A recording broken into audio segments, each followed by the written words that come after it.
जो लोग बहुत पूजा पाठ करते हैं वो बहुत दम्भी किस्म के होते हैं। 100 में से 5 ही ऐसे मिलेंगे जो दम्भी किस्म के ना हो, जिनको इस बात का अहंकार ना हो कि हम पूजा पाठ बहुत करते हैं।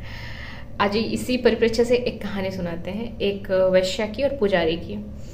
तो कहानी कुछ इस प्रकार है कि एक पुजारी और एक वैश्या दोनों का घर आमने सामने होता है। तो पुजारी जो होते हैं वो सुबह शाम पूजा करते हैं मंदिर में, भाई काफ़ी आराधना पूजा करते हैं। और वैश्या जो होती हैं वो अपने पेट पालने के लिए ये वैश्यावृत्ति करती हैं, क्योंकि वो किसी कारणवश इस कार्य में लिप्त हो गई थी। तो फिर उन्होंने सोचा कि मैं इस कार्य को छोड़कर, यानी वैश्यावृत्ति को छोड़कर कहीं और कार्य को करने भी जाऊंगी तो लोग मुझे वैश्या ही बुलाएंगे। इससे बेहतर है कि मैं अपना पेट इसी कार्य से पालूं। तो दिन में 1 या 2 ग्राहक निपटाती थी जिससे उनकी आजीविका चल जाए, और उसके बाद वो भगवान का भजन कीर्तन करती थी। तो फिर एक दिन वैश्या और पुजारी जी की मृत्यु हो गई और दोनों की मृत्यु एक साथ हुई। गए दोनों भगवान के पास, तो भगवान ने पुजारी जी को आदेश दिया कि इनको नर्क में डाल दो, और वैश्या को कहा कि इनको स्वर्ग में डाल दो। पुजारी जी बड़े आश्चर्यचकित हुए। वो बोले कि अरे हम तो इतना पूजा पाठ करते थे और हमको नर्क भिजवा रहे हैं।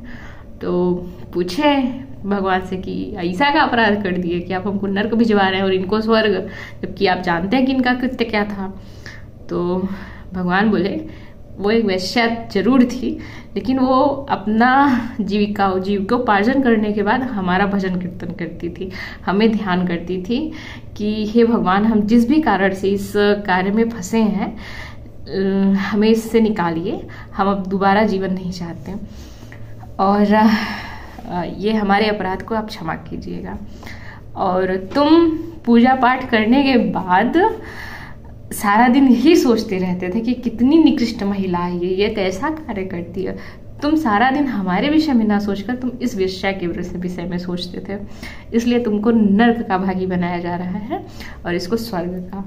तो इसीलिए जो लोग पूजा पाठ करते हैं ना, उनको हमेशा इस बात का घमंड रहता है कि सामने वाला तो कुछ कर ही नहीं रहा है, सब है जो है हम ही कर रहे हैं। हमको शिवतांडव याद है, दुर्गा सप्तशती याद है, मतलब जितना भी मंत्र है सब याद करके बैठे हैं।